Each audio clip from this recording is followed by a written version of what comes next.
আজ বানাবো কাতলা মাছের ঝাল।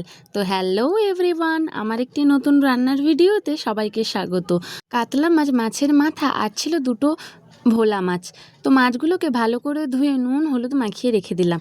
তারপর কড়াই বসিয়ে দিলাম, তারপরে তেল দিয়ে দিলাম। তেল ভালো করে গরম হয়ে এলে একে একে মাছগুলোকে দিয়ে দেবো। দিয়ে ভালো করে এপাশ ওপাশ করে লাল করে ভেজে নেবো। দেখতেই পাচ্ছ আমি অনেক কটা মনের জোর নিয়ে মাছগুলো দিয়ে দিলাম। তারপরে যাই হোক ভালো করে ভাজতে পেরেছি, একদম লাল লাল করে ভেজে নিয়েছি।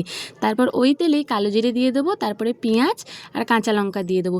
দিয়ে পেঁয়াজগুলো ভাজা ভাজা হয়ে এলে একটু আদার বাটা আর অল্প রসুন বাটা দিয়ে ভালো করে আদা রসুনটাকে ভেজে নেবো।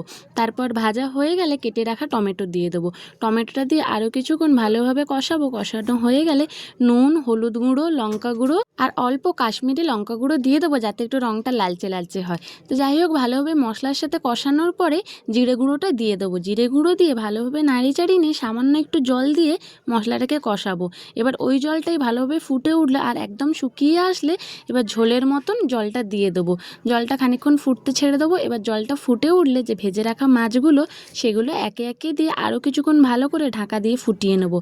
এবার দেখতেই পাচ্ছ ভালোভাবে ফুটে উঠলে ধনিয়া পাতাগুলোকে জলে ভিজিয়ে রেখেছি সেগুলো ওপর থেকে ছড়িয়ে দেবো, আর ওপর থেকে একটু গুঁড়ো গরম মশলা ছড়িয়ে দেবো। দিলেই ভালো করে একটু নাড়িয়ে চাড়িয়ে নিলেই আর একটু ফুটিয়ে নিলেই তৈরি আমাদের কাতলা মাছের ঝাল। এক কথায় না অসাধারণ হয়েছিল।